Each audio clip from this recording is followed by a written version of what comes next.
अवतार सारा गोराय अवतार केनो न बाजली तारे अवतार सारा गोराय अवतार केनो न बाजली तारे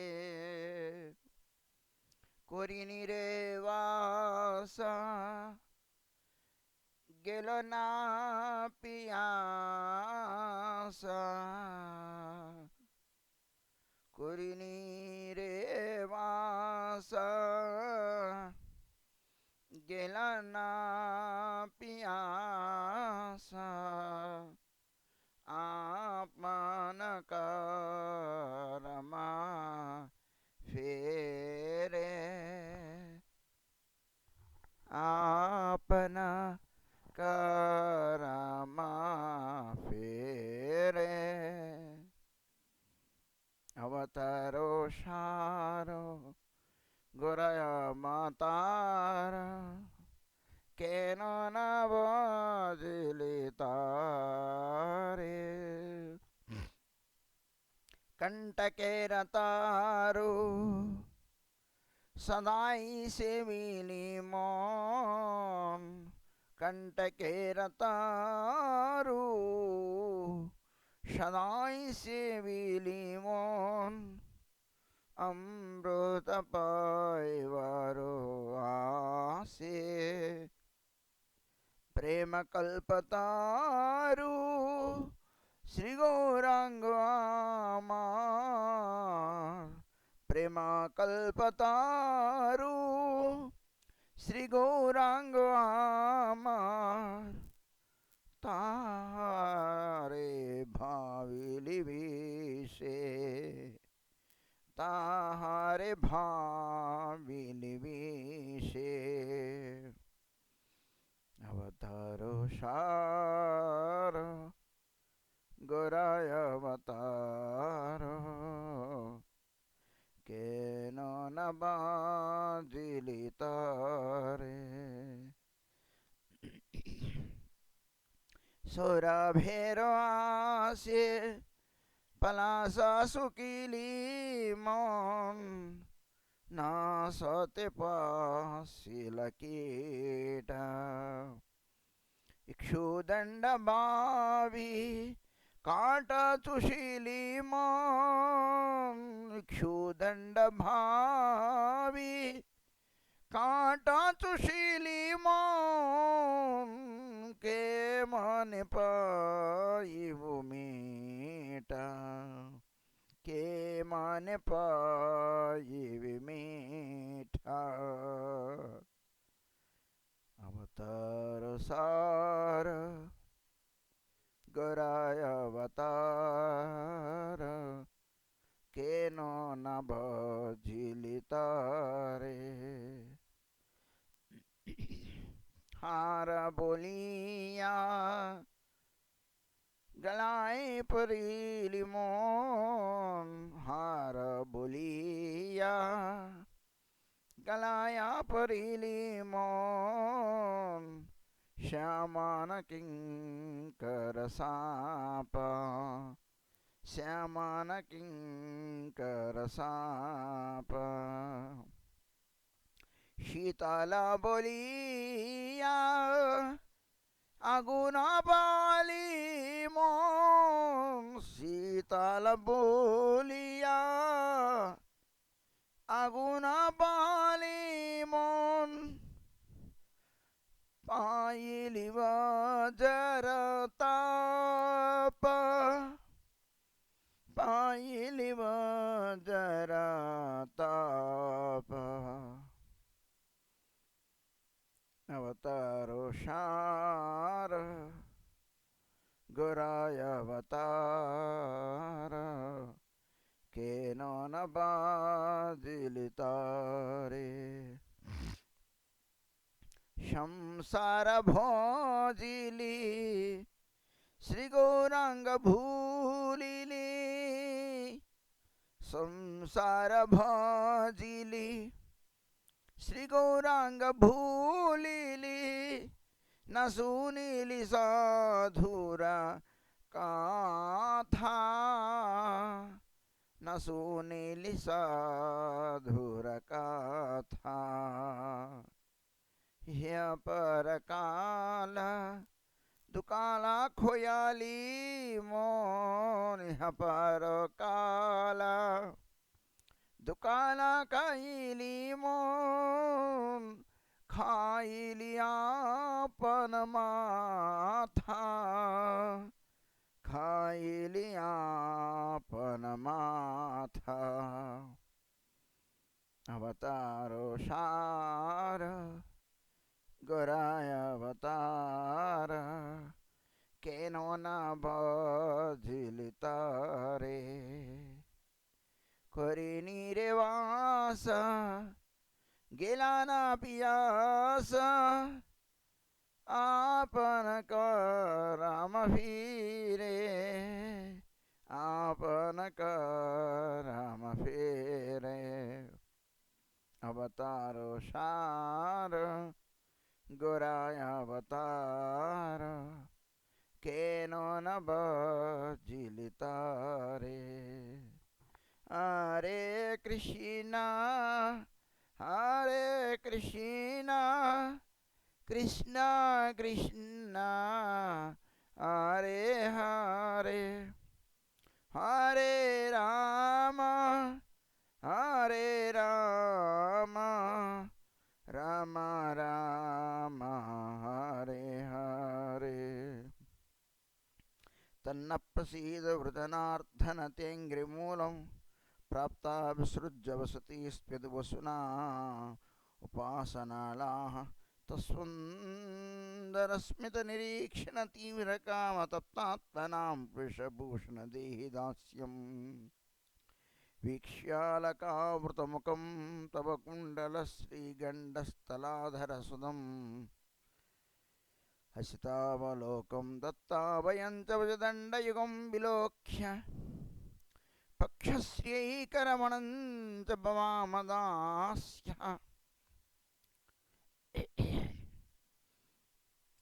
हरे कृष्ण कृष्ण कृष्ण हरे हरे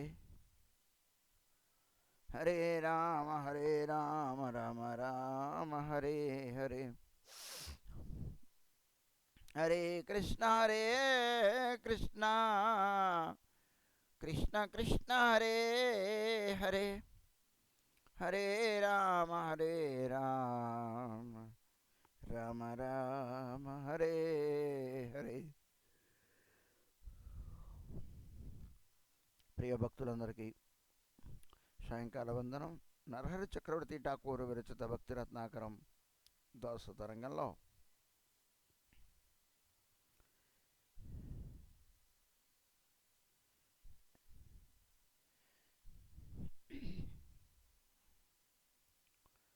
శ్రీమన్ మహాప్రభు బాల్యలీలని మనం శ్రవణం చేస్తూ యోగపీఠ ధామం మాయాపూర్ ధామంలో యోగపీఠంలో జరుగు విభిన్న అద్భుతమైన లీలల్ని శ్రవణం చేస్తూ తైదిగ్ విపుణి ద్వారా జరిగిన లీలను మనం శ్రవణం చేశాం.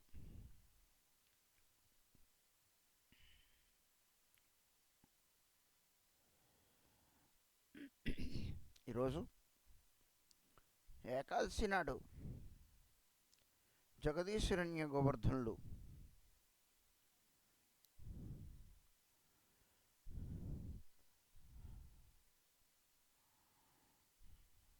నుండి అన్నాన్ని తినాలని విశ్వంభరుడు కోరుకోవడం, వాళ్ళు తీసుకొచ్చి ఇవ్వడం అనే విషయాన్ని శ్రవణం చేయబోతూ ఉన్నాం. జగదీశ హిరణ్య శ్రీగో ఏకాదశి దినే విష్ణులాగి కొయిలు నానా సామగ్రి జతనే तहाई खाई ते आगे चाय संबर सुनिलेनु जगदीश हिरण्य विप्रवर విష్ణురు నైవేద్యునా అయితే అనిదిలో తహా యథా పుంజియా క్రందన సమ్మారిలో జగదీశ హిరణ్యేర్ వై బడి హాయ్ జగన్నాథ మిశ్ర సంగే అత్యంత ప్రణాయ్.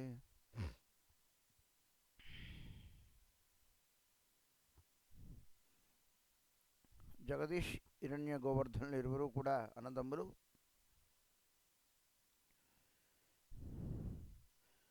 వారు తమ ఇంట్లో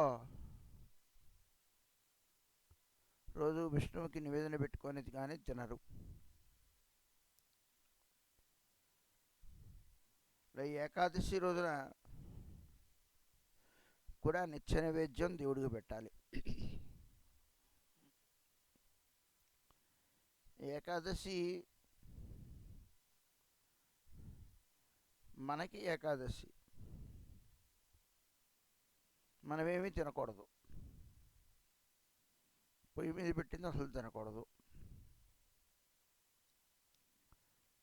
అని చెప్పి ఏకాదశి రోజున దేవుడికి నైవేద్యం లేకుండా చేయకూడదు.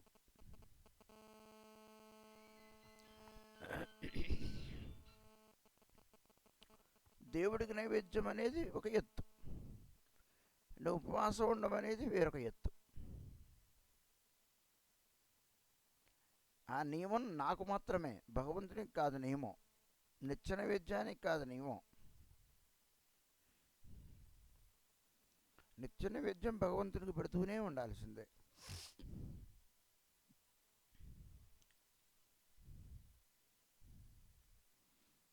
పూరీధామంలో ఉన్న పొండాలు మాకు ఏకాదశులు ఏమీ తెలియవు, మేము జగన్నాథ స్వామి ప్రసాదం తీసుకుంటాం కడుపు నిండా, మాకు ఏకాదశి ఉపవాసం కంటే అదే గొప్ప.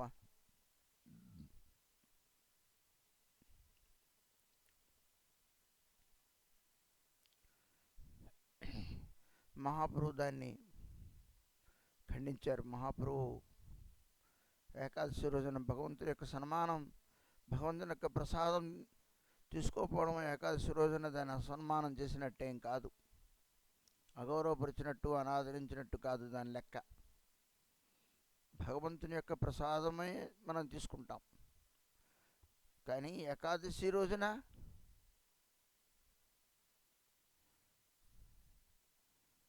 ఉపవాసం కాబట్టి ఎవరైనా ఒకవేళ గనక ప్రసాదాన్ని పట్టుకొచ్చినట్లయితే దాన్ని గౌరవించి స్వీకరించి దాల్సినట్టు తీసుకోవడం అనేది ధర్మం. ప్రసాదాన్ని ఏమీ అనాదరించక్కర్లేదు, అగౌరవపరచక్కర్లా.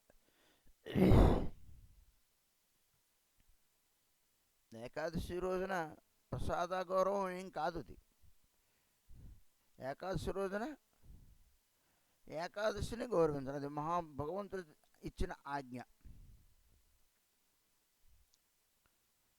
కాబట్టి ఉపవాసం ఉండి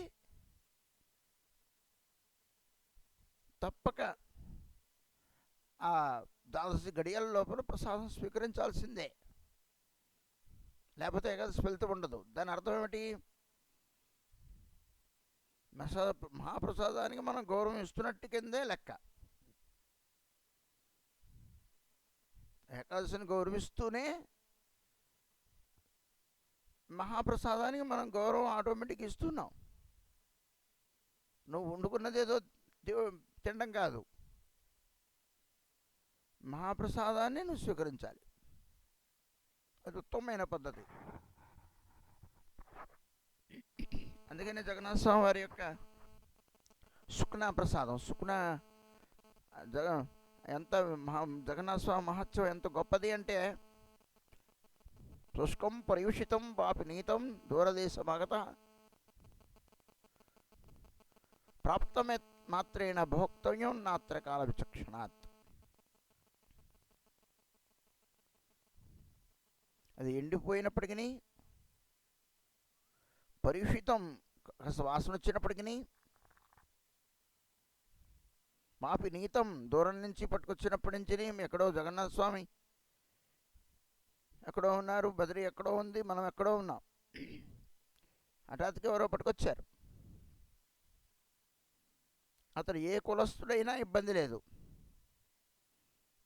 నివేదన అయిన తర్వాత మహాప్రసాదాన్ని ఎవరు ముట్టుకున్నా అపవిత్రం కాదు. నివేదనకు ముందు ఆవిడ ఒక బ్రాహ్మణ స్త్రీ అయినప్పటికీ కూడా చూస్తే చాలు, బహిష్ట అయిన బ్రాహ్మణ స్త్రీ, ఆవిడ గాలి సోకితే చాలు, ఆవిడ ఆవిడ ఆవిడ నివేదన కాదు. ఆ వంట చూస్తే చాలు, వంటగది వైపుకి వెళ్తే చాలు కాదు, ముట్టుకోకల్లా చేయకల్లా దృష్టి పడినప్పటికీ, తాను భక్తురాలైనప్పటికీ, దీక్షితురాలైనప్పటికీ, ఎందుకంటే అపవిత్రావస్థలో ఉన్న కారణం చేత, అది భగవద్ ఆజ్ఞ, ఆ నివేదన చల్లదు. ఇంట్లో భర్త, ఇంట్లో బిడ్డలు చేసుకోవాలి. ఆవిడకో చెంబు, ఆవిడకో పీట మూలెక్కడో కూర్చుంటుంది దూరంగా. ఆవిడని అగౌరవపరచడమేం కాదు, శాస్త్రాన్ని గౌరవించడం. అది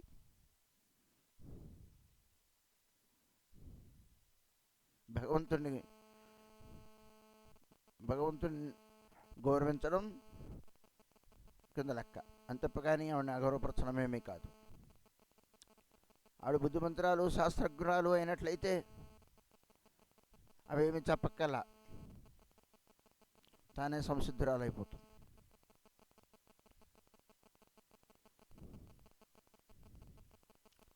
ఈనాడు ఇళ్లలో కలుపుకుంటున్నారు, పని మనుషుల చేత చేయించి మఠాలు తీసుకెళ్ళి అవేవో ఇస్తూ,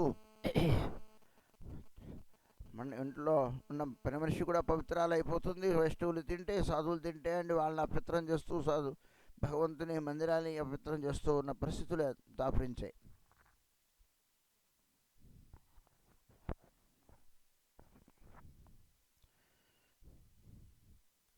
దీక్షితులు కాని వ్యక్తులే చేయడం తప్పు. అది తీసుకెళ్ళి గుమ్మం దగ్గర నుంచి ఎక్కడో మఠ మందిరాలు తీసుకెళ్ళడం వైపు తప్పు. ఆ గుడి బయట నుంచి ఏ వస్తువు లోపలికి రాకూడదు, మండిన వస్తువు. అదేదో సేవ అనే పేరుతో లేనిపోని పాపం, దోషం, అపరాధం నెత్తిలేసుకుంటున్న సంగతి తెలియదు. అది సేవ అవుతోందా, లేకపోతే అది ఏమైనా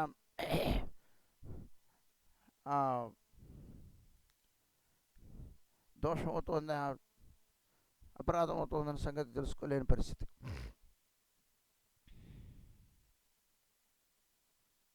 శాస్త్రం నిషేధించింది.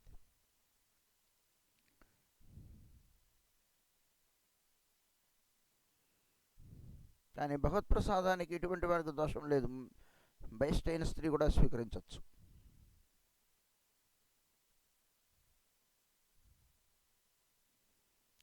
కుక్క ముట్టుకున్న అన్నమైనా తీసుకోవచ్చు, మహాప్రసాదానికి అంత విలువ ఉన్నది.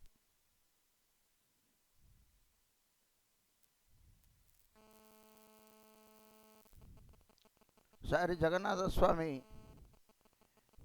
పురీధామంలో ఒక రాజు తన అనుచరులతో పాచికేల ఆడుతున్నాడు.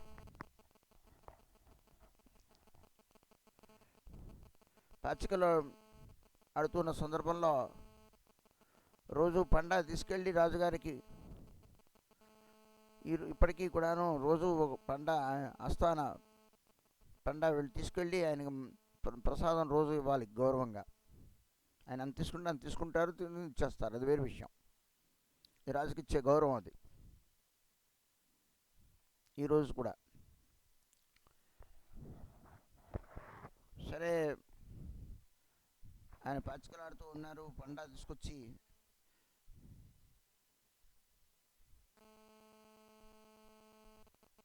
ప్రసాదం రాజుగారిని ఇవ్వబోయాడు. ఆటలో నిమగ్నుడైపోయి పట్టించుకోలేదు. రెండోసారి పిలిచాడు, అయ్యా ప్రసాదం పట్టుకొచ్చాను, జగన్నాథ స్వామి వారి ప్రసాదం. ప్రసాదం. రాజుగారు ఏమనలేడు పండగ తెలిసినప్పటికీ. రాజుగారు ప్రసాదాన్ని ఆటలో నిమగ్నుడై ప్రసాదం పట్ల దృష్టి పెట్టట్లేదు, మీన్స్ గౌరవించట్లేదు. పండాన్ని గౌరవించడం కాదు, పండా చేతిలో ప్రసాదం కొండ ఉన్నది, ప్రసాదం ఉన్నది, మహాప్రసాదం. కాబట్టి ఆ పండాన్ని గౌరవించాలి. 2 సార్లు పిలిచాడు. 3ఓసారి కల్లా యథాలాపంగా చూచి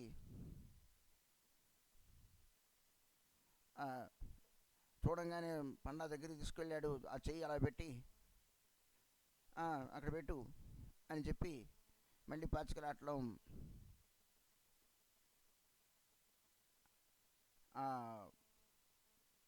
ఆట మొదలుపెట్టాడు.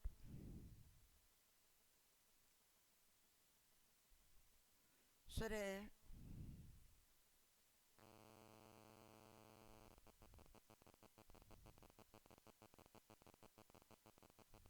దుస్సాంగత్యం చేత వైష్ణాపరాధం, దామాపరాధం, నామాపరాధం, ప్రసాదుల పట్ల, తులసి పట్ల, భాగవతం పట్ల అపరాధం జరుగుతూ ఉంటుంది. కుసంగం నుండి దూరంగా ఉండాలనుకుంటే కుసంగుని యొక్క స్వభావం నుండి, వ్యక్తి నుండి, ఆ విషయం నుండి కూడాను దూరంగా ఉండాలి అని. కొందరు పాచికలు ఆడేవాళ్ళు లేకపోతే తాను పాచికలు ఆడలేడు. ఒకవేళ పాచికలు ఉన్నా, పాచికలు ఆడేవాడు ఉంటే కానీ పాచికలు ఆడలేం. ఈనాడు పాచికలు లేకపోవచ్చు, దాని అంటారు జోదం ఆడుతూ ఉన్నారు. పంచమహాపాతకల్లో జోదం ఒకటి.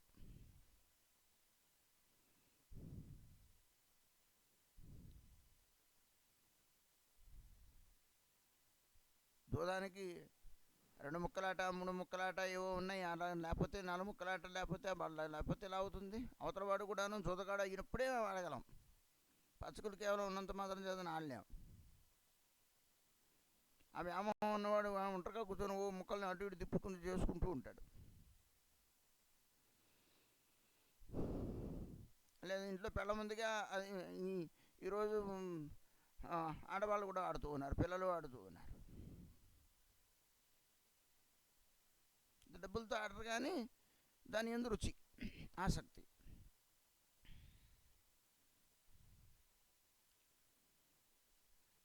సరే, రాజుగారికి రియలైజ్ అయింది, అయ్యో ఆయన పండగ వచ్చాడు, నేను ఇందులో ఉండి నేను ప్రసాదం తీసుకోలేదు. ఆయన ఏమో మూర్ఖుడేమీ కాదు. జగన్నాథుడు అంటే, జగన్నాథ మహత్యం ప్రసాదం అంటే అనాదరం వ్యక్తి కూడా కాదు, భక్తుడు కానివాడు అంతకంటేనూ కాదు. అది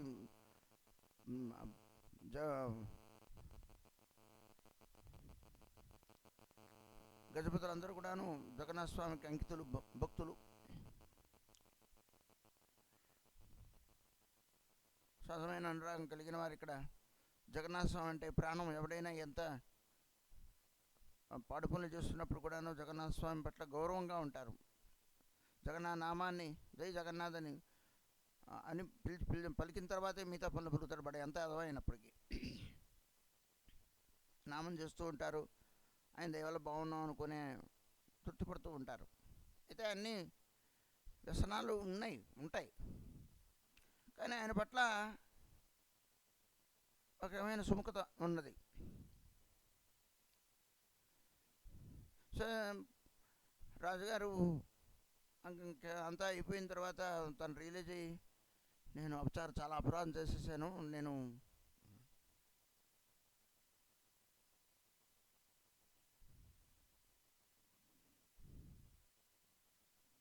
అలాగా టచ్ చేసి ఇక్కడ పెట్టమని అన్నాడు. అంటే ఆదరించడం అన్నమాట. వెంటనే లేచి దాన్ని 2 చేతులతో పట్టుకొని తీసుకొని తానే స్వీకరించి అక్కడ పెట్టుకోవాలి.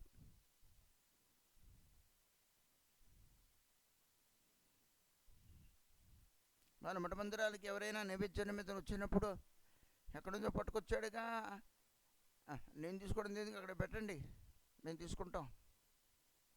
ఆ వచ్చిన వ్యక్తిని గౌరవిస్తూ రెండు చేతులతో నువ్వు తీసుకొని అక్కడ పెడితే ఇంకా ఆదరణీయంగా ఉంటుంది, అది బాగుంటుంది. అది భగవంతుడికి తీసుకొచ్చిన వస్తువు.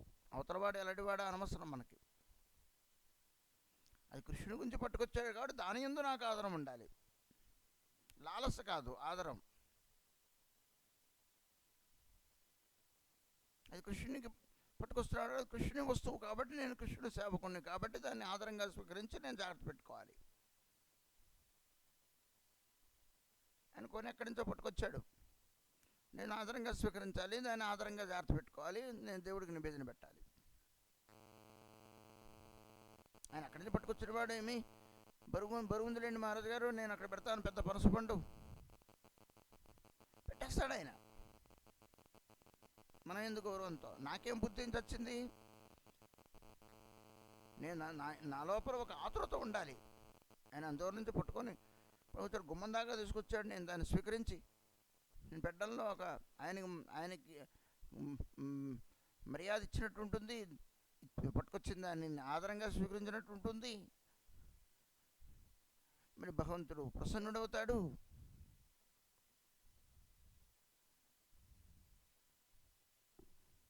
నేను తీసుకొని పెట్టడంలోనూ ఆయన అక్కడ పెట్టడంలోనూ చాలా ఆంతర్యం ఉన్నది. ఇది చెబితే అర్థమయ్యేది కాదు, పుస్తకాలు బట్టి పడితేనో ఏదో చేస్తేనో అర్థమయ్యేది కాదు.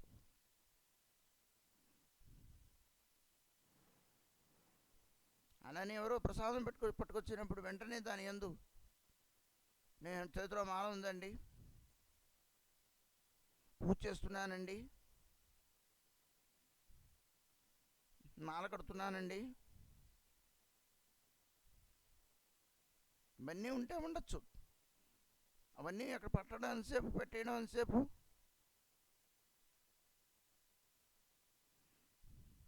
చట్టకమని లేచి తీసుకొని ఆదరించడంలో ఆయన్ని గౌరవించడం ఉంటుంది.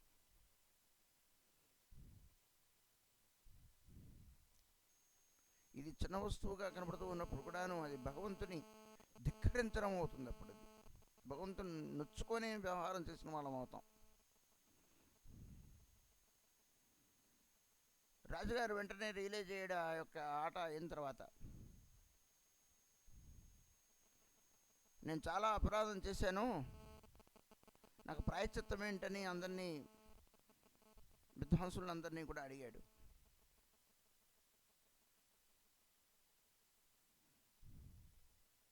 వాళ్ళు ఏదో రెమెడీస్ చెప్పినప్పుడు కూడా తన మనసులో ఊరట లభించల.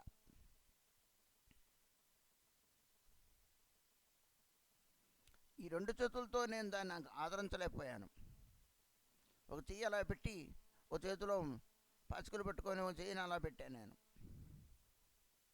ఒక చేతితో నమస్కారం, ఓ వేలుతో నమస్కారం,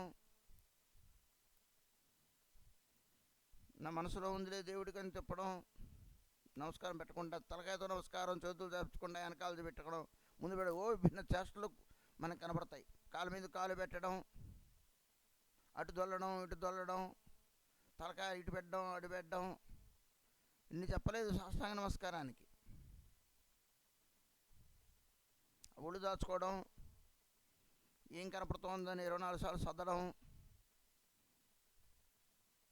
నువ్వు సిగ్గు వదిలేసి నువ్వు నమస్కారం చేసుకోవాలి నిర్మల మనస్సుతో.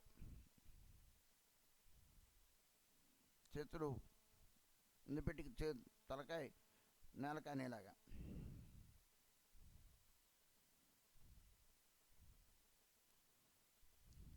సహజమైన సరళమైన భావం మనకు ఉండాలి. అది దాంట్లో కూడా డెకరేషను, దాంట్లో ప్యాషను.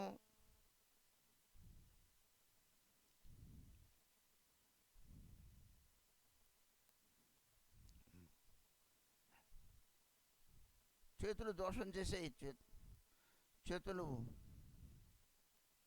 చేస్తుంది కాబట్టి చేతులను ఖండించేయాలనుకున్నాడు.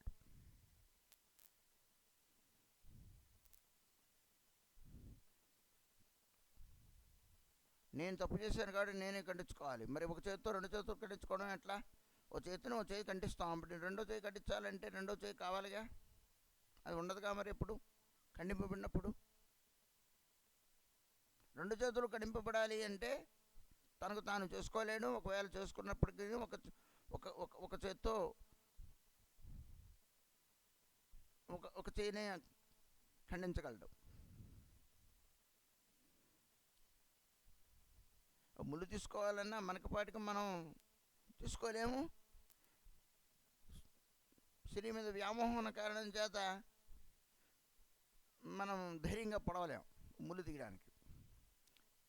అందుకని మనం ఏం చేస్తాం, వేరే వాళ్ళ ద్వారా చట్టకమని తీసేస్తారు పిండి.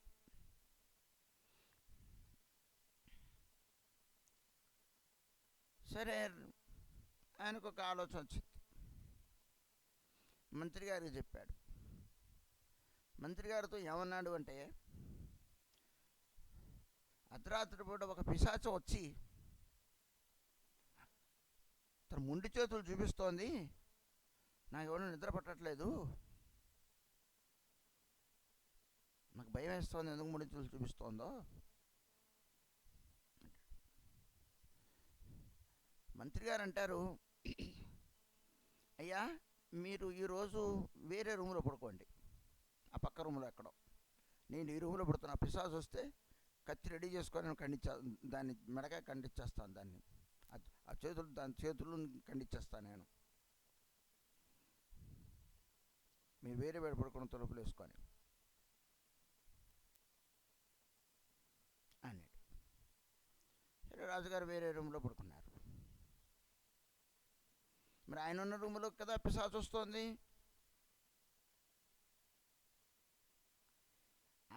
ఈ మంత్రి గారు పడుకున్న తర్వాత అర్ధరాత్రి అయిన తర్వాత రాజుగారు లేచి, మంత్రి గారు అంటే పూర్వం రాజుగారు పడుకున్న రూమ్ అంటే మంత్రి గారు ప్రస్తుతం ఉంటున్న రూము, ఆయన ఏం చేశాడు, అర్ధరాత్రి పూట చీకటిగా ఉండగా తన మొహం కనపడకుండా రాజుగారిగా తీసేసి వేషం ఒక పిశాచిగా తాను ఏదో తలగుడ్డ గిడగడ కట్టుకొని ఏదో చేసుకొని, తల కనపడకుండా ఏదో చేసుకొని, ఆ రెండు చేతుల్ని కూడాను ఆ కిటికీ నుండి లోపలికి పెట్టాడు. మంత్రి గారు అబ్జర్వేషన్లో ఉన్నారు.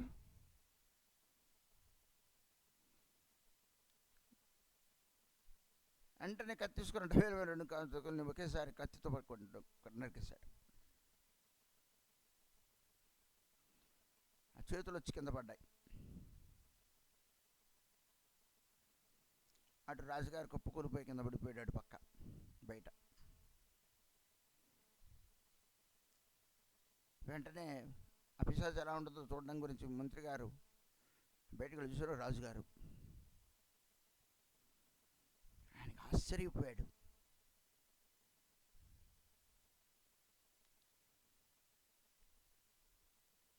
ఆశ్చర్యపోయి ఏమి చేయాలో తెలియక వెళ్ళి తల పట్టుకున్నాడు. ఆయన్ని జాగ్రత్తగా తీసుకెళ్ళి పడుకోబెట్టాడు.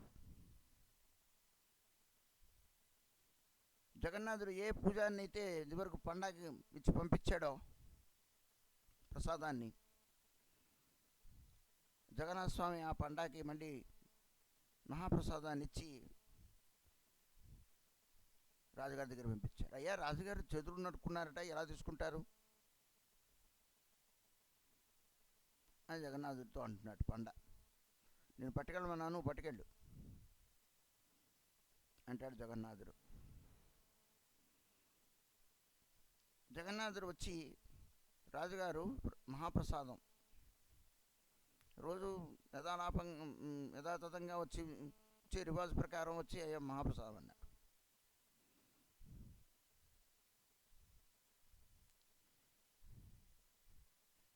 మహాప్రసాదం ఎప్పుడైతే అనగానే వెంటనే చటకమని లేచి, అతని చేతులు లేనప్పటికీ కూడా ప్రసాదాన్ని గౌరవించాలి. ఆ చెయ్యి చాపేటప్పటికల్లా రెండు చేతులు వచ్చేసాయి.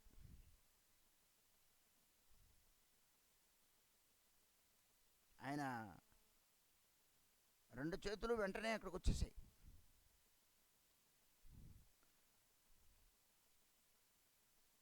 పండ ఆశ్చర్యపోయాడు. రక్తం కారుతున్న చేతులు, ఆ మొండి చేతులతో పట్టుకొని పోయేటప్పటికల్లా అలా తీసుకొని చేయకుండానే ఇలా చాపడంగానే ఆదరంతో వెంటనే రెండు చేతులు వచ్చేసి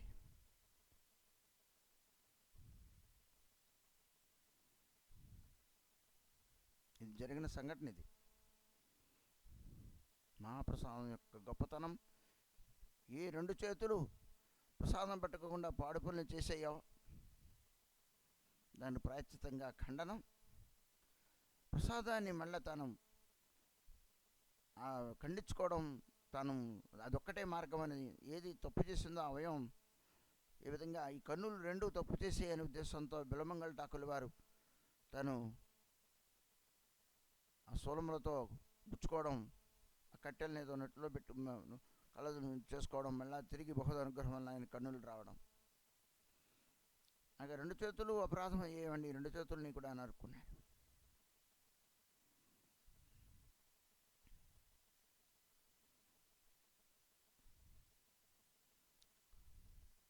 రాజుగారి ద్వారా జగన్నాథుడు తన ప్రసాద మహత్యాన్ని తెలియపరిచాడు.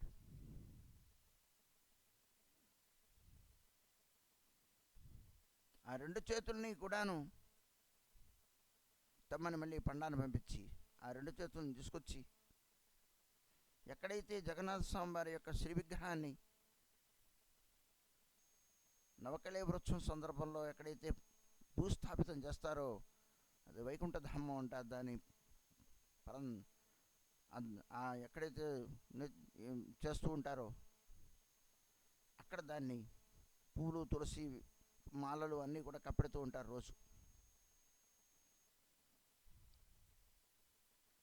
ఆ చేతులు తీసుకొచ్చి అక్కడ పాతి పెడితే అక్కడి నుంచి ఒక రకమైన పుష్పం చెట్టు అక్కడి నుంచి మొలిచింది ఆ వేళను, ఆ యొక్క చేతుల నుండి. ఇది దోన అంటారు, దాన్ని తెలుగులో ఏమంటారు నాకు తెలియదు. జగన్నాథుని ఆజ్ఞ ఏమిటంటే ఎన్ని పుష్పాలు ఏమున్నప్పటికీ కూడాను ఆ పుష్పం లేకుండా దేవుడికి మాల కానీ పూజ కానీ జరగదు.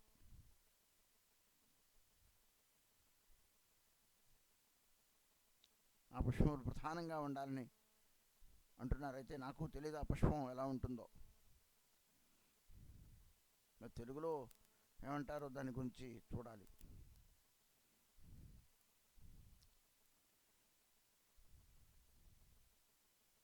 ఆ పుష్పంతో రోజు నైవేద్యం, నిత్య నైవేద్యం దేవుడికి మాలగా పూజగా ఆయన చేతులతో భగవంతుడు ఎంత కృపామయుడు. ఆ చేతుల నుండి పువ్వులను తెప్పించి ఆయన చేతుల ద్వారా సేవల్ని స్వీకరిస్తున్నాడు. ఇండైరెక్ట్లీ పుష్పరూపంలో స్వీకరిస్తూ ఉన్నాడు జగన్నాథుడు. జగన్నాథుడు ఎటు నుంచి ఎటు చూసినా కృపామయుడు.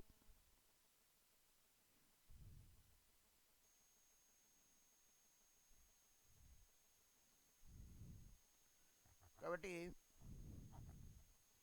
ఏకాదశి రోజున ఉపవాసం ఉండాలి. ద్వాదశి నాడు ఇన్ టైంలో మనం మహాప్రసాదాన్ని స్వీకరించాలి.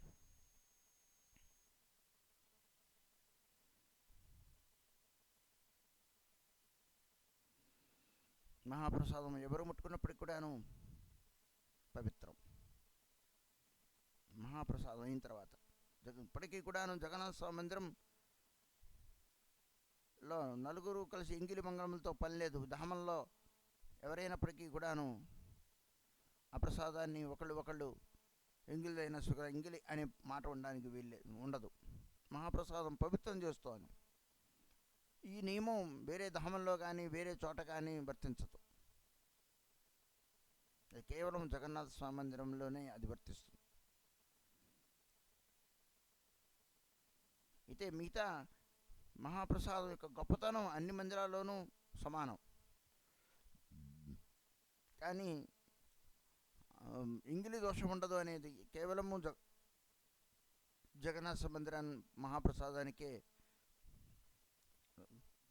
దానికి అది వరుస బాయి లేకుండా కుల విచక్షణ లేకుండా ఎవరైనా కూడా స్వీకరించవచ్చు.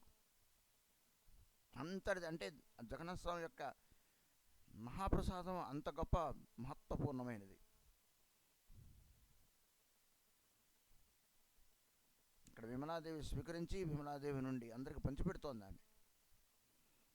ఆమెకు ఆకాంక్ష అది, మహాప్రసాదం అందరికీ అందాలన్నది.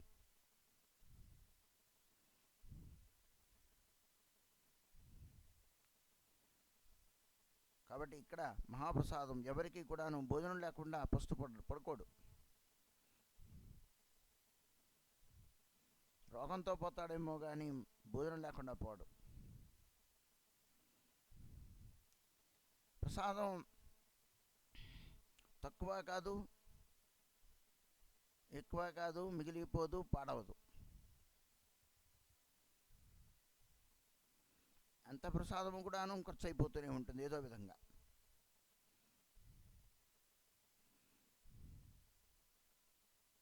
మధ్యాహ్నం 12 గంట అయ్యేటప్పటికల్లా సుమారు ఒక 30-40-50 ట్రక్కుల్లో ప్రసాదం వెళ్ళిపోతుంది బయటికి. పూరి ఒరిస్సా రాష్ట్రంలో చాలా దూరం వరకు కూడాను ప్రసాదం వెళ్ళిపోతుంది.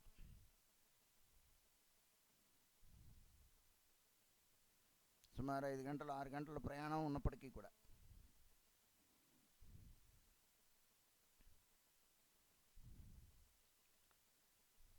మధ్యాహ్నం ప్రసాదం తీసుకెళ్తారు, రాత్రి భోజనం చేస్తారు. శుభ అశుభ కర్మల్లో అన్నిట్లోనూ కూడాను మహాప్రసాదాన్ని తోనే చేస్తారు. ఏదైనా వివాహాది శుభకార్యంలో కూడాను మహాప్రసాదం ప్రత్యేకంగా వాళ్ళు వండింది ఏదో అది ప్రత్యేకంగా వేరే వేరే బంతులుగా వేరే వేరే వాళ్ళు వేరే వేరే ప్రసాదాన్ని స్వీకరిస్తారు. లేదు ప్రత్యేకంగా ప్రత్యేకమైన రోజున మళ్ళీ మహాప్రసాదాన్ని అందరికి పంచిపెట్టడం అనేది కూడా జరుగుతుంది. ఇక్కడ నియమం ఇది. శ్రాద్ధాది క్రియలే కాకుండా నిరంతరము కూడా శ్రాద్ధ క్రియలు జరుగుతున్నాయి. ఎప్పుడు వచ్చినప్పుడు కూడా మహాప్రసాదం, ఎందుకంటే స్వయంగా లక్ష్మీదేవి చూస్తుంది. ఇక్కడ విమలాదేవి యొక్క ప్రమేయం ఉంది ఇక్కడ. కాబట్టి మహాప్రసాదంతో డైరెక్ట్గా శ్రాద్ధక్రియ చేయమని నియమం. కాబట్టి ఇక్కడ జగన్నాథ స్వామి వారి మహాప్రసాదంతో నివేదన జరుగుతూ ఉంటుంది, ఆ శ్రాద్ధక్రియలు జరుగుతూ ఉంటాయి.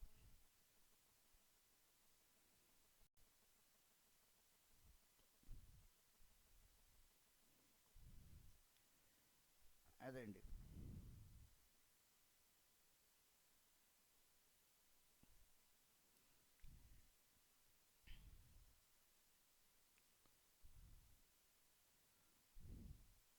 ఏకాదశి రోజున విష్ణువుకి నివేదన పెట్టారు జగదీశ హిరణ్య గోవర్ధనులు. విభిన్న నైవేద్యం, వివిధ వ్యంజనములతో నైవేద్యం పెట్టారు వాళ్ళు.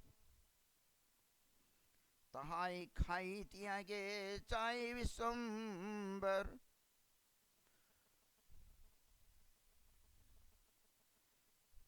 సునిలను జగదీశ హిరణ్య విప్రవర్. వాళ్ళు ఇంకా నివేదన పెట్టలేదు, నైవేద్యం తయారు చేశారు. విష్ణువుకి నివేదన పెట్టాలి అనే విధంగా ఏకాదశి రోజున వాళ్ళ నైవేద్యం రెడీ చేసి ఉన్న సందర్భంలో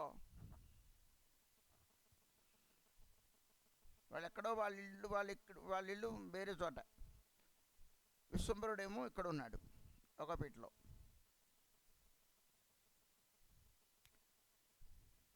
ఏడుస్తున్నాను నేను ఆ నివేదన తింటాను అని.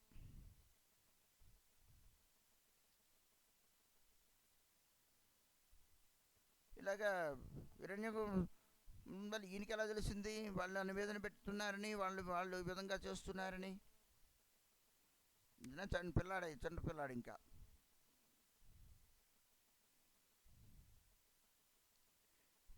వాళ్ళ కబురు వెళ్ళింది, జగన్సులు ఇలా ఏడుస్తున్నాడు నా పిల్లాడు, ఏదో మీరేదో నివేదన పెట్టారట తింటానని.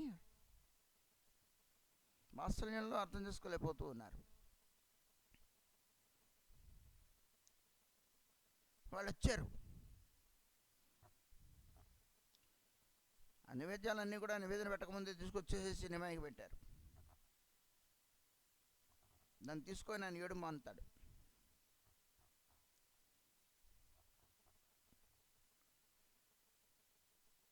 ఈ విషయాన్ని ఈశాంటాకుల వారు చెబుతూ హిరణ్య గోవర్ధనుల యొక్క జగదీశ గోవర్ధనుల యొక్క ఇల్లు అది అని చూపిస్తూ ఆ సంఘటన నరోత్తమ శ్రీనివాస్ రామచంద్ర కవిరాజుల వారికి చెబుతూ ఉన్నారు. వారితో జగన్నాథ మిశ్రుల వారికి అత్యంతమైన స్నేహం ఉంది, ప్రేమ.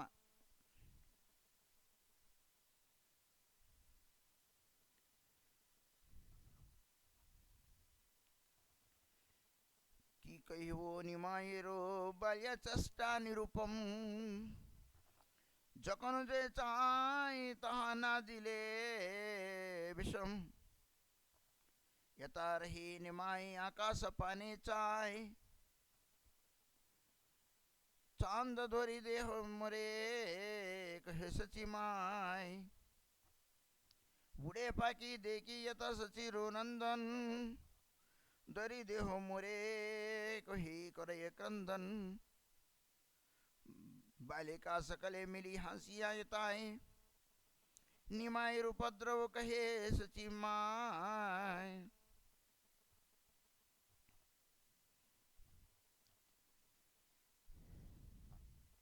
ఈశాంటాకుల వారు చెబుతూ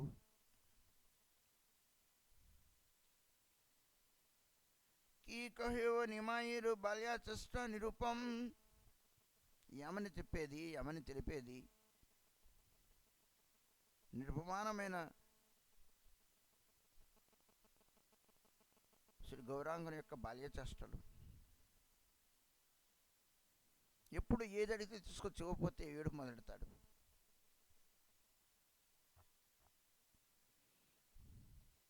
గోల్ చేస్తాడు, అల్లరి చేస్తాడు, పేచీ పెడతాడు.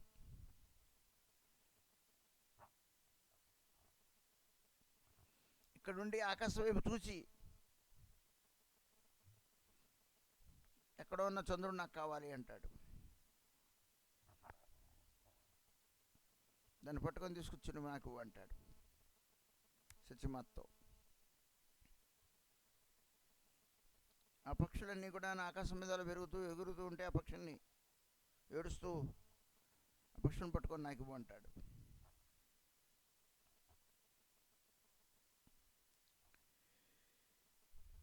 లేకపోతే ఏడుస్తాడు, మారం చేస్తాడు.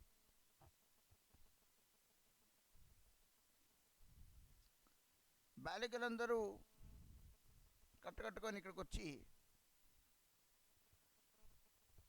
నిమయ చేస్తున్న ఉపద్రవాలన్నీ, అల్లర్లన్నీ, గోలంతా, పొగిరి పనులన్నీ కూడా సత్యమాయతో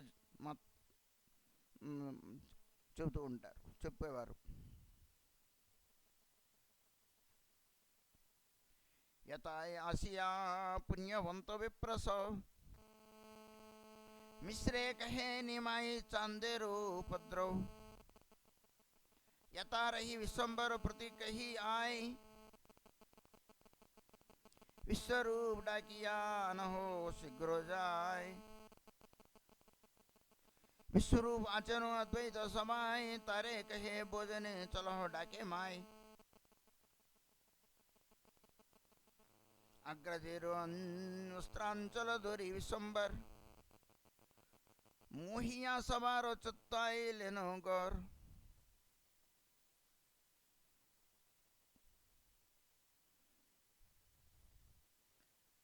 పుణ్యవంతులైన విప్రులందరూ కూడాను వచ్చి ఇక్కడికి వచ్చి వాళ్ళేదో సంధ్యావందనం, వాళ్ళేదో అటు కూర్చొని గంగా స్నానం చేసుకుంటూ వాళ్ళు ఏదో సంధ్యావందనాలు చేసుకుంటూ ఉంటే వాళ్ళ మీద ఇసుకపోయడం,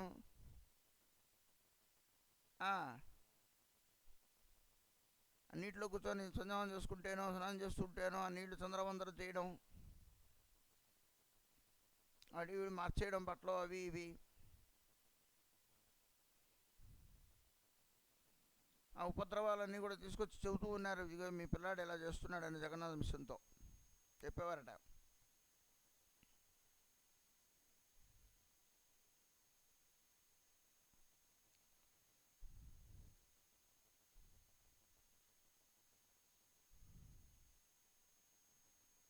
ఇక్కడ విశ్వంబరుడితో ఒకనాడు తల్లి చెబుతోందట, विश्वम्बर विश्वरूपे डाकियानो शीघ्र जाय. విశ్వరూపుడు ఉన్నాడు అద్వైతులు వారి యొక్క ఇంట్లో, పిలుచుకొని రా వెళ్ళి. అక్కడ దగ్గరే పక్క పక్కనే సుమారు 4 అడుగుల దూరం అని అమ్మంటుంటే,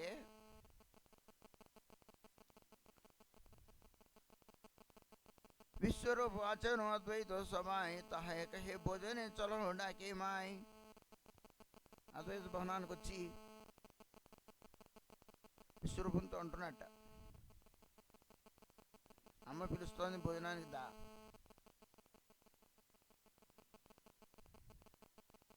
అన్నయ్య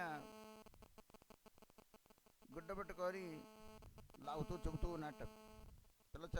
పిల్లవాడు ఎలా చెప్తాడు అలాగా.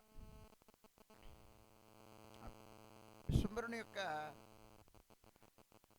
చంటితనం, చిన్నతనం, ఆ బాలకుని దివ్యమైన రూపాన్ని చూసి వాళ్ళందరూ మోహితులు, స్థానువులు ఇలా ఉండిపోయారు.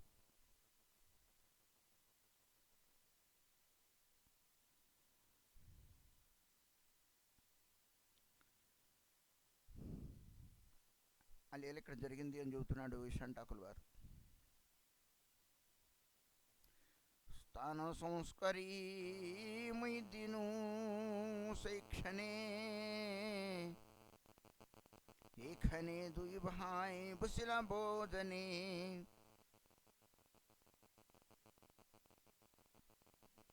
उहे बाप श्रीनिवास कहिते कियार से सब भाविते हिया विदरे अमार.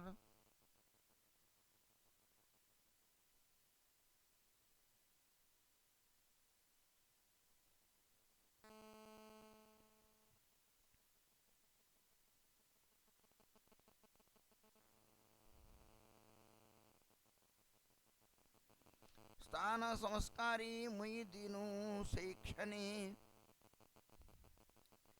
ఏకనే దుబాయ్ బుసిల భోజనే.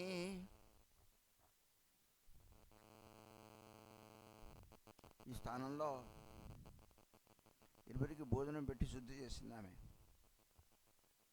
భోజనానికి ముందు కూడాను శుద్ధి చేయాలి, భోజనం తర్వాత శుద్ధి చేయాలి.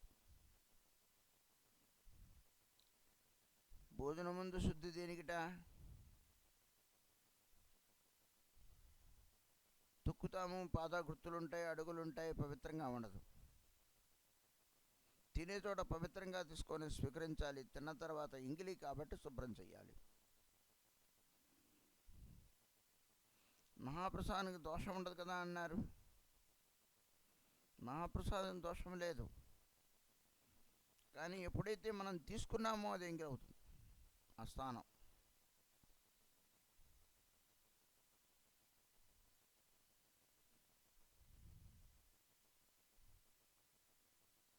మహాప్రసాదానికి ఎంగిలి ఉండదని ఉద్దేశంతో అది ముట్టుకొని నేను జపమాలో, అది మట్టుకొని నేను పుస్తకమో, అది పట్టుకొని వస్త్రమో చూసుకుంటే అలా కుదరదు.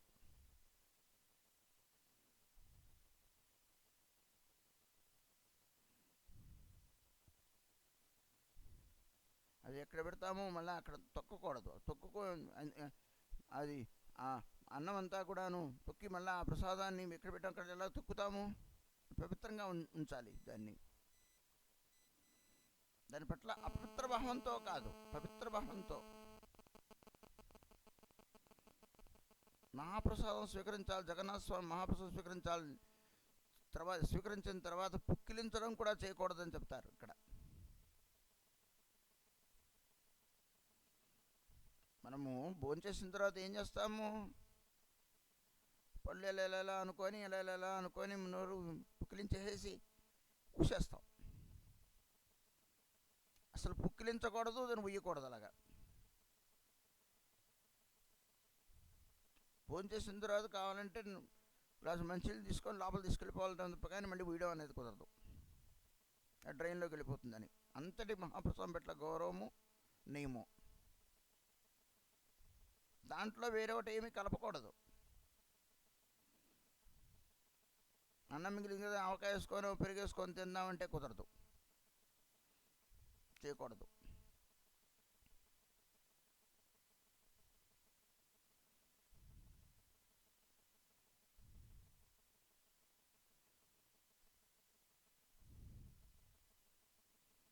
దాన్ని కుర్చీ మీద తింటాను, టేబుల్ మీద తింటాను, బొజ్జొంగదు, కాలు నిప్పులు అంటే కూడా కుదరదు. నువ్వు కింద కూర్చొని తీసుకోవాల్సిందే. ఏ ఆసనం ఉండడానికి కింద కూర్చొనేటప్పుడు ఆసనం కూడా ఉండకూడదు, నేల మీదే కూర్చోవాలి.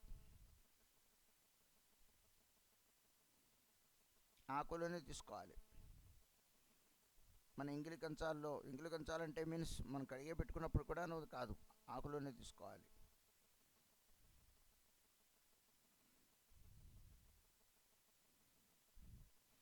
దాంట్లో ఇంకేం కలపకూడదు. ఉప్పు తక్కువైంది నాకు, అది తక్కువైంది, ఇది తక్కువైంది అని కలిపితే పదార్థ బుద్ధి అయిపోతుంది, కానీ ప్రసాద బుద్ధి ఉండదు, దోషం వచ్చేస్తుంది అప్పుడు. ఇక్కడ కొందరు పచ్చిమిరకాయలు, నిమ్మకాయ, ఉప్పు అవన్నీ కలుపుకొని తింటున్న వాళ్ళు కనపడుతూ ఉంటారు. దాంతో ఇంకేది కనపడకూడదు. కలుపుతున్నామంటే ఏంటి, నేను ముఖ రుచికై తింటున్నాను, నువ్వు పదార్థ బుద్ధికి చూస్తూ ఉన్నావు, దాంట్లో రుచి లేదు. కాబట్టి నీకు రుచి గిచ్చి కాదు, జగన్నాథుడు ఏది స్వీకరించాడో అంతే నువ్వు స్వీకరించాలి.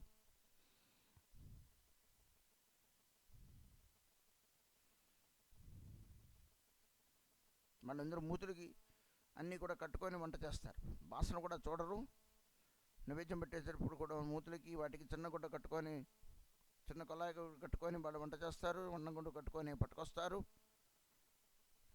అంత జాగ్రత్తగా అక్కడ సేవ జరుగుతూ ఉంటుంది. మనం పరమపాతోత్తరం అయిపోయింగా, అందరం యశోదమ్మ కంటే ఇంకా అమ్మమ్మలు అయిపోయాం. మనం నివేదన, మన రుచి చూసి దేవుడికి నివేదన పెట్టడం, ఇదో సూత్ర పద్ధతి అనమాట.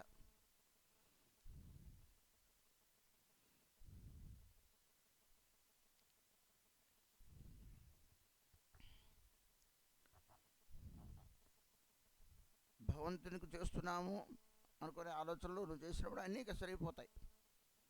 కొన్ని వేల మందికి నివేదన జరుగుతుంది, వాళ్ళు ఏ నివేదన చూస్తున్నారు, మరి జగన్నాథ స్వామి ప్రసాదం అమృతంలా ఉంటుంది. మనకలాగా ఎండ్రకాయలు వేరు, ఇద్దరు అంటారు నూనె వాటరు, పచ్చిమిరకాయ వాటరు.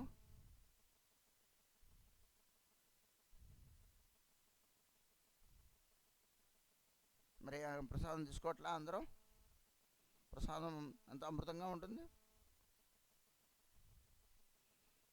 భగవంతునికై ఉద్దేశించి చేయడం ఏదైతే ఉందో భగవంతునికి అదే భగవంతుడు ఆరగించడానికి కారణమవుతుంది.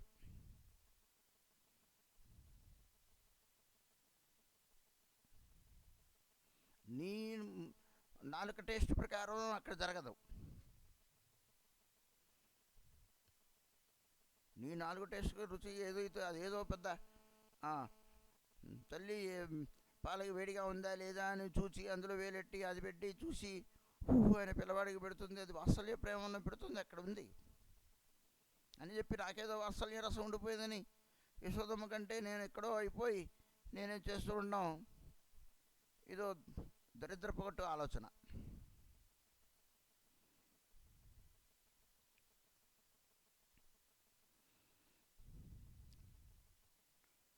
కాబట్టి భగవంతుడికి నివేదన నివేదన ముందు అస్సలు వాసన కూడా చూడరాదు, రుచి కాదు వాసన కూడా చూడరాదు. అందరు పెళ్లి వంటలు చూస్తూ ఉంటారు, వాళ్ళు నాకుతూ ఉంటారు, వీళ్ళు నాకుతూ ఉంటారు, సాంబార్ బాగుందా చూడండి అని. అందరూ నాలుగు అక్కాయ ఎలా ఉంది చూడు, ఈ అక్కాయ ఎలా ఉంది చూడు, సాంబారు ఈ నాకడమే సరిపోతూ ఉంటుంది. ఆ ఇంగిలి చేతులతో వాడు నాకుతాడు, వంటాడు, వీళ్ళు నాకుతూ ఉంటారు, కనపడుతూ ఉంటుంది.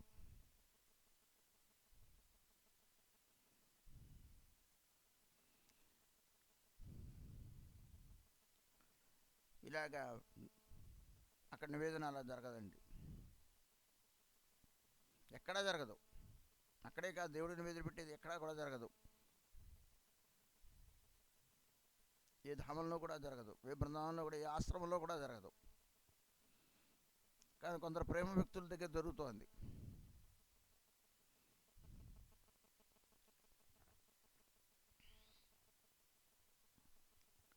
అదండి. కార్తీక మాసం రోజు కొబ్బరికాయలు తీసుకెళ్ళి కొబ్బరికాయను కొట్టొస్తూ ఉంటారు, శివాలయానికో విష్ణువాలయానికో. ఆ రోజు చిప్పలు రోజు ఏం తింటారు పాపం. ఒక చెప్ప అయ్యగారు దేవుడికి అక్కడ నివేదన అయిన తర్వాత ఒక చెప్ప అటు ఒక చెప్ప ప్రసాదంగా ఇస్తాడు. అయ్యగారు రోజు వచ్చే చెప్పని ఆయన ఏం చేసుకుంటాడు, ఆ అయ్యగారు ఏమో ఆ చెప్పని ఆ ప్రసాదం చెప్ప ఈ ప్రసాదం చెప్ప. నా కొబ్బరికాయ అంటే ఒకటే, కొబ్బరికాయ అనేది రెండు ఉండవు. రెండు చిప్పలు అంటే అందులో భాగం అన్నమాట. యాపిల్కాయ రెండు ముక్కలకు వస్తే ఏమవుతుంది, రెండు భాగాలు అవి.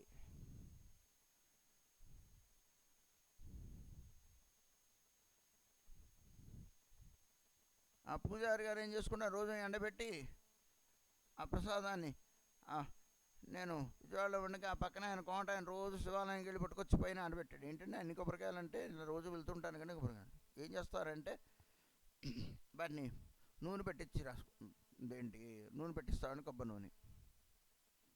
చూడండి, దేవుడికి నివేదన పెట్టిన అయ్యగారు ఇచ్చిన ఆ కొబ్బరికాయని ప్రసాదాన్ని ఈయన ఎండబెట్టి నూనె చేసి తలకి రాసుకుంటాడు. నూనె రాసుకుంటున్నాడా దరిద్రం రాసుకుంటున్నాడా చెప్పండి.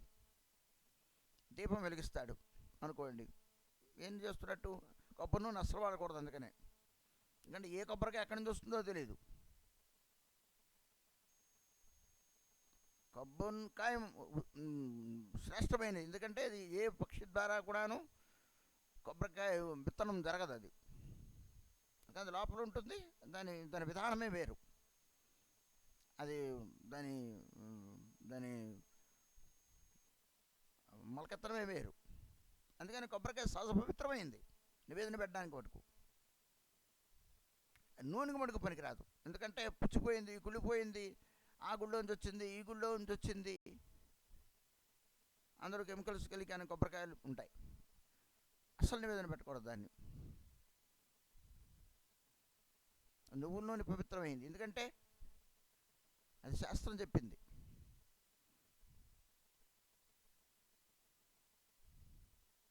ఇంగిల్ అనేది ఇంకోటి అనేది నివేదన పెట్టడం అనేది ఏమి ఉండదు అక్కడ.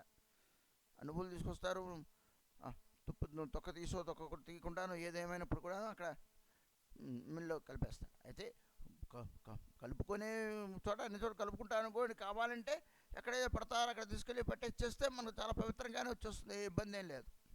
కానీ కొబ్బరికాయ విషయంలో అలా కుదరదు. కొబ్బరికాయ విషయంలో కుదురుతుంది, మనం చెట్టుకు తీసి ఎండబెట్టి చేసి చెంది ఈ లోపల కాకులన్నీ సగం వెళ్ళిపోతాయి, కాకులు ముక్కులోకి వెళ్ళిపోతాయి సగం.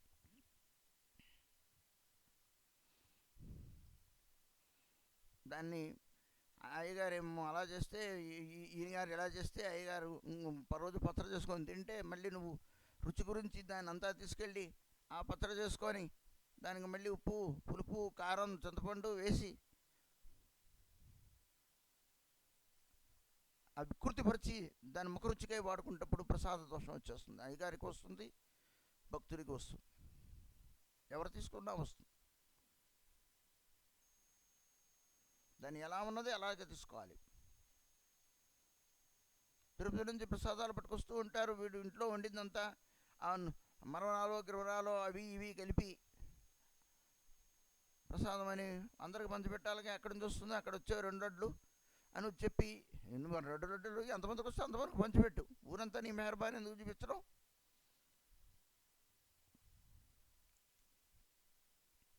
ప్రసాద దోషం వస్తుంది చెప్పడంలో ఉద్దేశం అది. ప్రసాదం పట్ల వాళ్ళు చాలా జాగ్రత్తగా అనుసరించాలి మనం.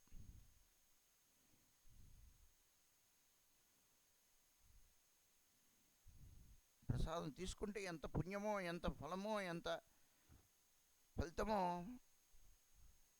అంత అంటే ప్రసాదమే కాదు, భగవత్ సంబంధమైనది ఏ విషయమైనప్పటికీ కూడా మహాప్రసాదే గోవిందే నామ బ్రహ్మణి వైష్ణవి ఏమైనప్పుడు కూడా అవి చాలా మహత్వపూర్ణమైనవి. మన పట్ల చేసే అపరాధములు కూడాను అంతే ఎత్తులో మనకి దోషాన్ని కలగజేస్తాయి. అపరాధాన్ని యుక్తులమైపోతాం.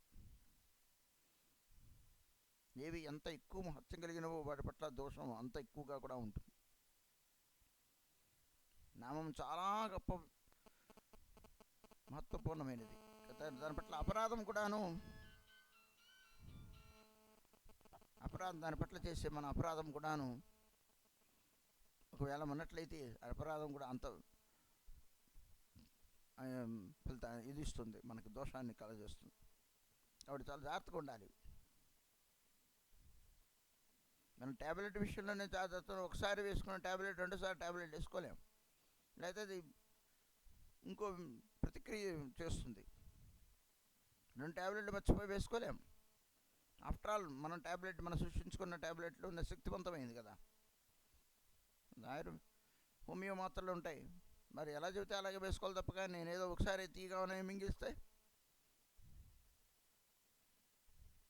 ప్రసాదం పట్ల కూడాను పదార్థ బుద్ధి కలిగో రుచి బుద్ధి కలిగో నేను కనుక తీసుకున్నట్లయితే చివరికి అది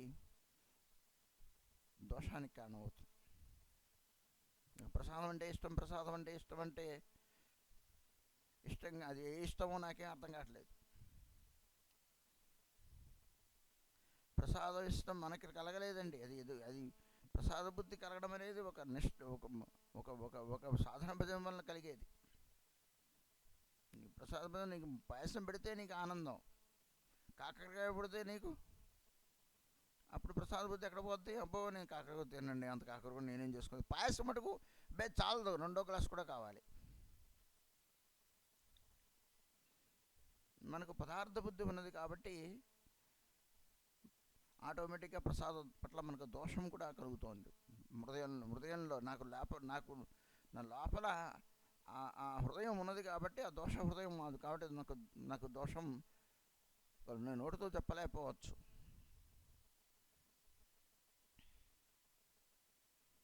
నేనేం అడగొచ్చుకోవచ్చు, ప్రసాదం ఏం తింటాలే అనేది లోపల ఉంది నీకు, అందుకని పుచ్చుకోకుండా వెళ్ళిపోతూ ఉన్నావు. లేదులేండి పర్లేదు ఏం ప్రసాదం అంటే లోపల ఏముంది? అదేం ప్రసాదం నేనేం తింటానులే.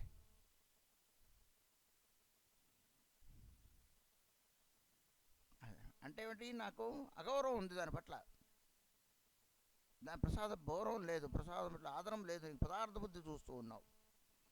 ఆ డ్రైనేజ్ పక్కన ఉండే ఆ పానీపూరీలు తింటూ రుచి కలుగుతుంది. వాడి చేత్తో పోస్తూ ఉంటే ఆ పురుషు నీళ్ళు తాగుతూ ఉంటారు, తింటూ ఉంటారు. అశుద్ధం మీద ఆ మాంసాదుల మీద వాళ్ళకి రుచి ఏర్పడుతుంది. అందుకనే ఇంకో ఇలాంటి దోషం ఉన్న కారణం చేతనే అవి తినడం వల్ల తద్వారా వాళ్ళ నరకానికి వెళ్ళడం జరుగుతుంది. ఆ ప్రీతి మహాప్రసాదం పట్ల వాళ్ళకి కనపడదు. అందుకని ఎందుకు కనపడదు, ఎందుకు కలగదు అంటే ఎందుకు కలుగుదు? అపరాధ కారణం చేత ఇది కలగదు. ఆ కలగని కారణం చేత దానికి ఎందుకు రుచి కలుగుతుంది. ఆ కలగడం ద్వారా వాళ్ళు ఇండైరెక్ట్లీ నరకానికి వెళ్తున్నారు, పాపులు అయిపోతూ ఉన్నారు.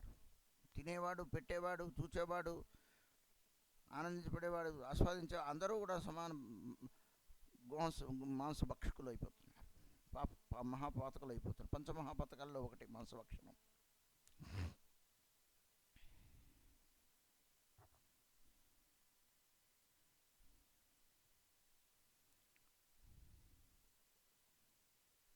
అని చెప్పుకున్నాం.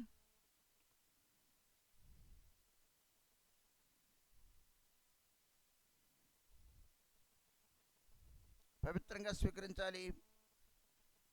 భోజనం చేసిన తర్వాత పవిత్రంగా శుద్ధి చేసుకోవాలి. ఇదంతా కూడాను ప్రసాదాన్ని గౌరవించడం.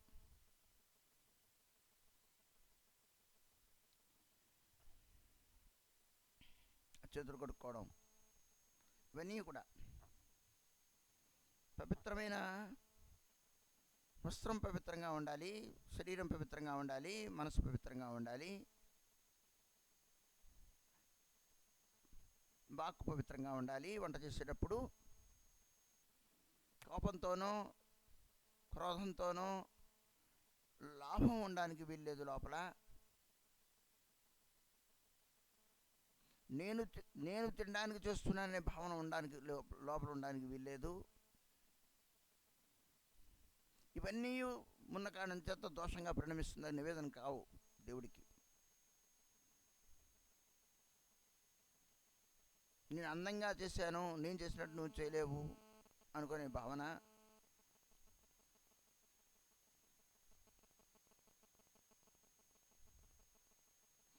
తన సుఖమునకై వాళ్ళు తింటే నాకు ఆనందం కలుగుతుందనే భావన.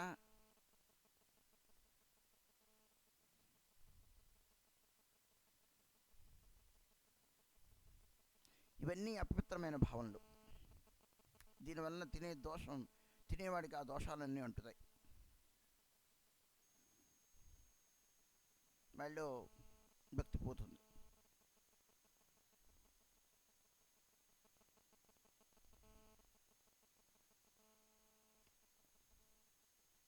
కాబట్టి అది నా భాగ్యం అనుకోవాలి, చేయాలి తప్ప కానీ అది అహంకారానికి కారణం కాకూడదు.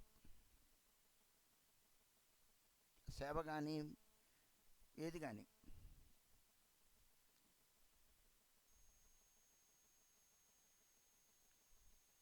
నేను ఊడుస్తున్నాను అంటే అది నా గౌరవం. అది నా గౌరవమైన పనిగా భావించాలి. భగవంతుని సన్నిధానంలో నేను ఊడుస్తున్నాను. ఏడ్చుకుంటూ ఊడవును, వంటగదిలోనేమో తాండవ నృత్యం చేస్తూ ఉంటూ గొంతులు వేసుకుంటూ వంట చేయడం. అబ్బో, నేను దేవుడికి నివేదన చేస్తూ వంట చేస్తూ ఉన్నాను. అదేదో గౌరవమైన సేవ. నాకు గురుగారు చెప్పారు, నేను భాగ్యవంతుడిని. భాగ్యవంతుని కాదు, అహంకారం అక్కడ. మీకు వినయం ఉండాలి. నేను అయోగ్యుడిని అయినప్పుడు కూడాను గురుగారు నాకు సేవ అప్పగించారు. అది వైష్ణవుడి యొక్క లక్షణం. అది లేకుండా కళ్ళు పైకొచ్చి నృత్యం చేయడం కాదు అక్కడ. అప్పుడేమవుతుంది, మిగతా అపరాధాలన్నీ అయిపోతూ ఉంటాయి మానసికంగా.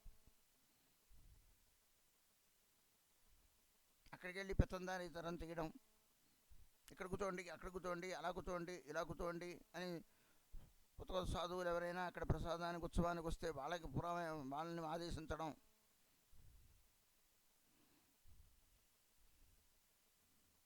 అక్కడికి వెళ్ళి పెత్తందారిని తరం చేయడం.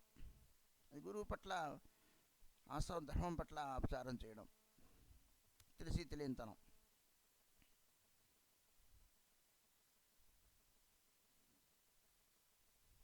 ధర్మరాజు రాసయోగంలో స్వయంగా భగవానుడు వచ్చిన వాళ్ళందరూ కూడాను, కర్ణాదులు అందరూ కూడాను దాన ధర్మాలన్నీ చేస్తూ ఉంటే ట్రెజరీగా దుర్యోధనుడు, ఆయనకు డబ్బులంటే పిచ్చి, ఆయన ట్రెజర్ని పెట్టాడు. దానం చేయడంలో దిట్ట, కన్నుని పెట్టాడు. భగవానుడు ఏం చేశాడండి, నాకు సేవ ఇవ్వ అన్నాడు. స్వామి, మీరు సేవలు అందుకునేవారు కానీ మేము సేవలు చేసేవారు. వచ్చిన వాళ్ళందరికీ కూడాను పలకరించి వాళ్ళకి కాళ్ళు కడగడానికి నీళ్ళు ఇచ్చాడండి భగవానుడు. మనం ఏం చేస్తామండి,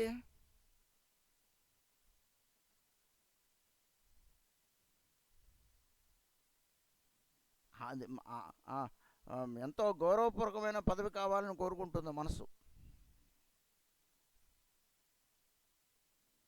అందరూ నన్ను చూడాలి, అందరి నుంచి మన్నల్ని పొందాలి, ఇవన్నీ కూడాను దుర్బుద్ధులండి.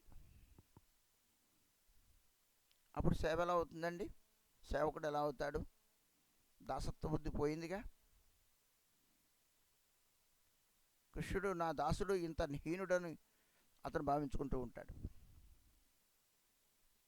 నా దాసుడు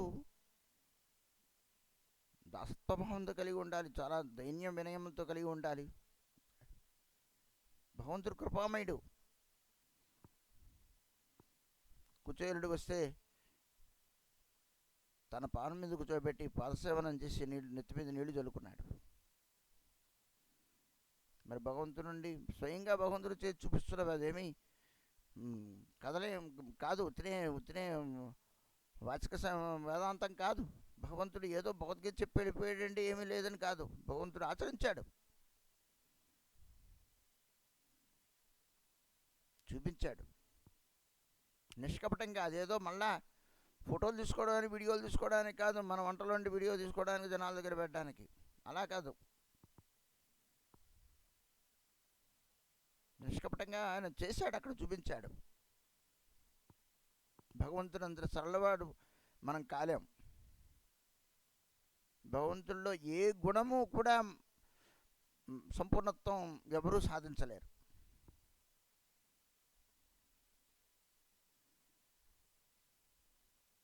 మనకున్న అవగుణములతో ఆయన్ని తక్కువగా, మనల్ని హీనునిగా చూస్తూ ఉంటాం.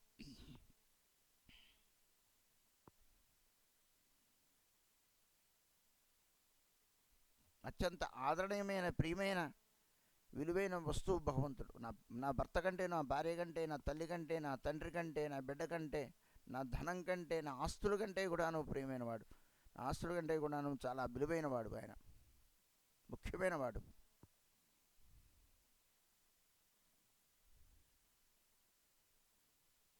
అది అలాంటి భావన మనకు భగవంతుని పట్ల ఉండాలి.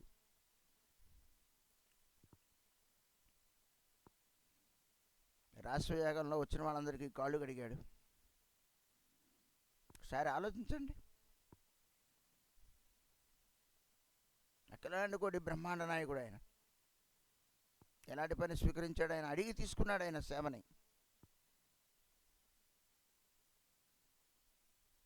అడిగి ఏం తీసుకున్నాడు? అగ్రపూజ తీసుకోలే, కోరుకోలేదు.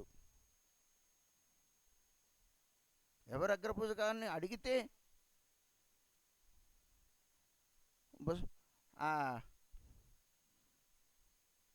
ఆయన ఎవరు?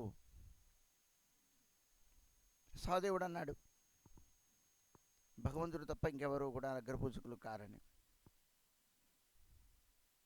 తప్ప కానీ నేను అగ్రపూజని నేను ఇప్పుడు కోరుకోలేదు. ఎవరు అన్నా లేకపోయినా ఆయన భగవంతుడు, ఆయన అగ్రపూజకుడే.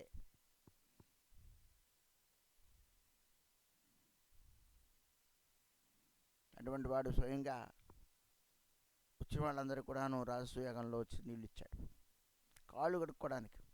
ఎక్కడున్నాడు ఆయన? స్థానం ఎక్కడుంది? గేటు బయట ఎక్కడో నీళ్ళు ఇవ్వడానికి చెంపుతో నీళ్ళు ఇస్తున్నాడు. వచ్చిన వాళ్ళందరూ కాళ్ళు కడుగుతున్నాడు ఆయన భగవంతుడు. వచ్చిన వాళ్ళందరినీ కూడాను, యజ్ఞంకి వచ్చిన వాళ్ళందరినీ ఎంత గొప్పగా చూస్తున్నాడు భగవంతుడు స్వయంగా.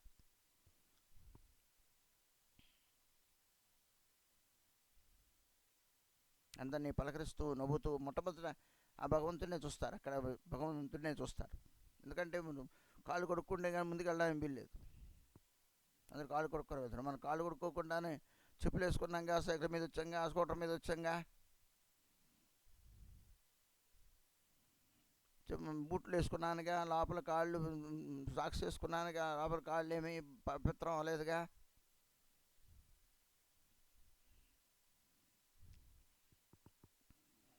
అంటూ తిరిగేయడం వచ్చేసి ఆ చేతులు కూడా కడుక్కోరు. ఆ చేతులు ఫుల్ షర్ట్ వేసుకుంటారు. ఉతినే 4 వేళ్ళు అలా ఉంటుంటే ఒకవేళ ఉన్నా చెంచాలతో తింటారు. అంత దరిద్రపమైన అలవాటు.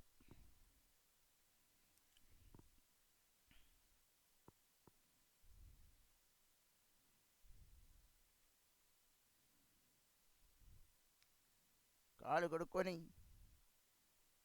కడుక్కోవడం అంటే మొక్కల దాకా కడుక్కోవాలి.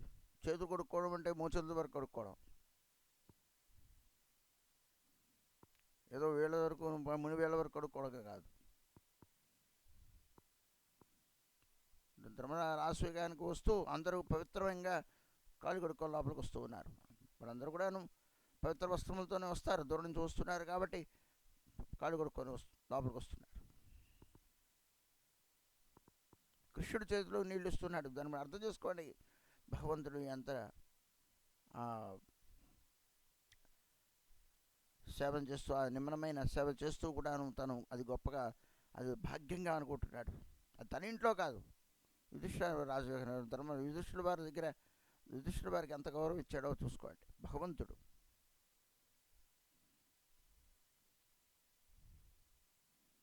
అక్కడ రుక్మిణీ వివాహం జరుగుతుంటే యుధిష్ఠిర వెళ్ళి ఏమి వచ్చే వాళ్ళకి కాళ్ళకి నీళ్ళేమి ఇవ్వలా.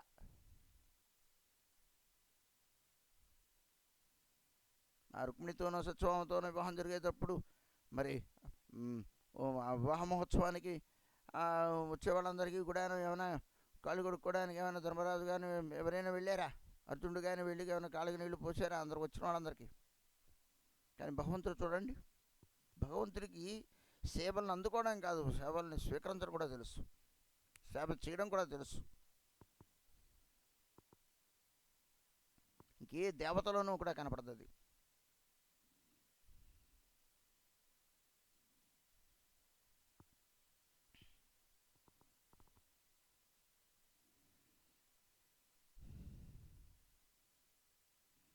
కాబట్టి భోంచేసేటప్పుడు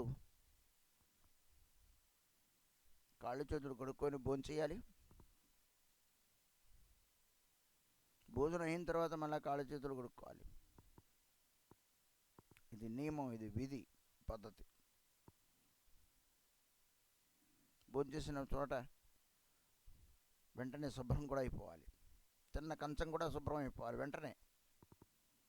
ఎంగిలి కంచం అలా ఉంచకూడదు అసలు, అక్కడ చేయి కడుక్కోకూడదు, దాంట్లో దరిద్రం.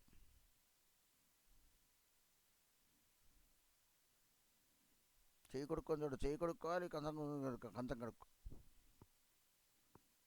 అన్నీ అక్కడ పడేస్తే ఆ పని మనిషి వచ్చి ఒకటే తోముడు ఇది అది అన్నీ కలిపి తోమడమే ఒకటే దాని తోమడంలో. ఈ ఒళ్ళు కదా తిన్నంత వరకు చేసుకున్నది ఉంటుంది తప్ప కదా. ఒళ్ళుతో కంచం కడుక్కోవడానికి పోన్లే అవి ఎక్కువ సామాన్లు ఉన్నాయంటే వంట సామాన్లు పని మనిషితో అవుతుంది. తినకంత అందుకోవడానికి రోగం ఏముంది? 2 నిమిషాల పని. అది పడేయడం అలాగా, అది ఎప్పుడు వస్తే లేకపోతే లేదు, అలా ఉంటుంది. అది ఈగలు అన్నీ వాళ్తూ అక్కడిక్కడ వాళ్తూ ఉంటాయి.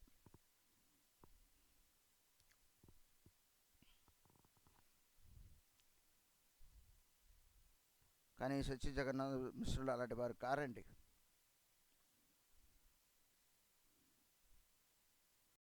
స్థానే సంస్కారం ఈ దిను శైక్షణే ఏకనే ద్వీపాయి బుసిల భోజనే.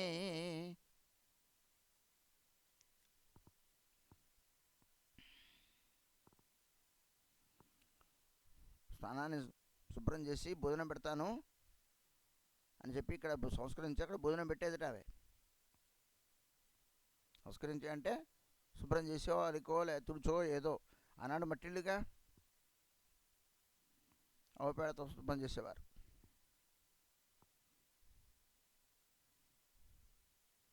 ఈ విధంగా ఇక్కడ ఇరువురు సోదరు కూడా భోజనాన్ని కూర్చున్నారు అని ఆ స్థానాన్ని చూపించి ఆ లీలని దర్శిస్తూ కళ్ళంబట నీళ్లు పెట్టుకుంటూ మన ఈశాంటాకుల వారు వాళ్ళతో చెబుతూ ఉన్నాడండి. ఓహే బాప్ శ్రీనివాస్ కహితే కియార్ శేషవో భావితే హియా విదరేమార్. ఓ శ్రీనివాస్, ఈ అమ్మని చెప్పేది, ఇవన్నీ భావిస్తూ ఉంటే, ఇవన్నీ తలుచుకుంటుంటే నా హృదయం బరువెక్కుతోంది, నా హృదయం తలడిల్లుతోంది.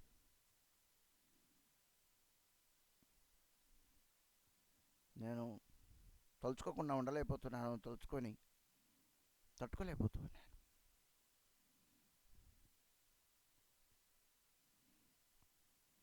ఏకనే సచి మిశ్రపుత్రే రే బుజాయి যে কার্য করিলা বা বিহানা জিয়াই। ऋषि सम श्री मुरारी गुप्त नदियाते सवै समीहा तारे करे सर्वमते। भोजने रकाले तार भोजन थालीते लग्वी कैला इते केबा ना निंदे जगते। तिहो विज्ञते दोष ना नीलो अमा तुम्हार कोताओ ये मनो कार्य ना करी हुआर।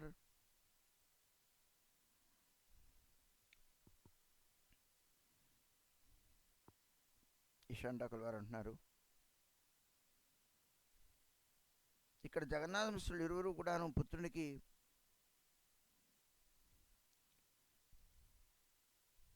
బోధిస్తున్నారట, బుద్ధులు నేర్పుతూ ఉన్నారు, బుద్ధి చెబుతూ ఉన్నారు. బుద్ధి చెప్పడం అంటే పిల్లవాడికి నేర్పుతూ ఉన్నారు. যে కార్య కొరిలబా ఇహన జుయాయ్. నువ్వు ఏం పని చేసావో తెలుసా?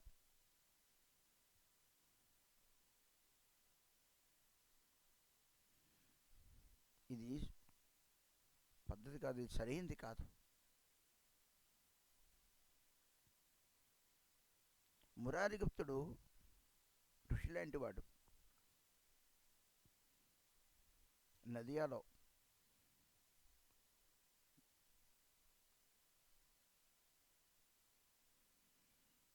అందరూ కూడాను ఆయన్ని పరామర్శిస్తూ ఉంటారు, అందరూ కూడా ఆయన్ని గౌరవిస్తూ ఉంటారు, ఆయన దగ్గరికి వెళ్తూ ఉంటారు, ఆయన పెద్దగా చూస్తూ ఉంటారు.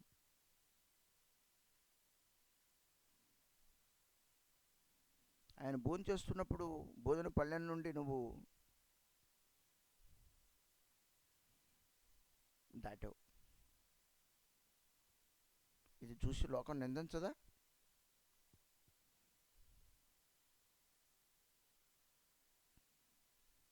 ఎవరు నిందించకుండా ఉంటారు? కానీ ఆయన విజ్ఞుడు. నీ దోషాన్ని ఆయన చూడడు. కానీ వేరే చోట చేసామనుకో,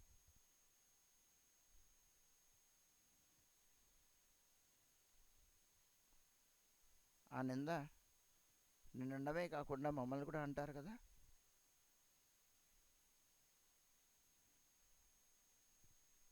నువ్వు ఎక్కడా కూడాను ఎన్నడూ కూడాను ఇలాంటి పనులు చేయకు.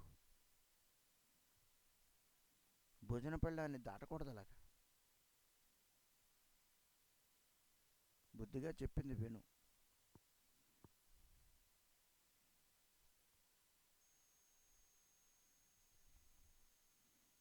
మురారిగుప్తుడు కాబట్టి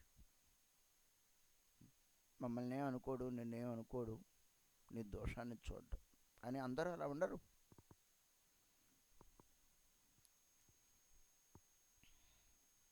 అంటూ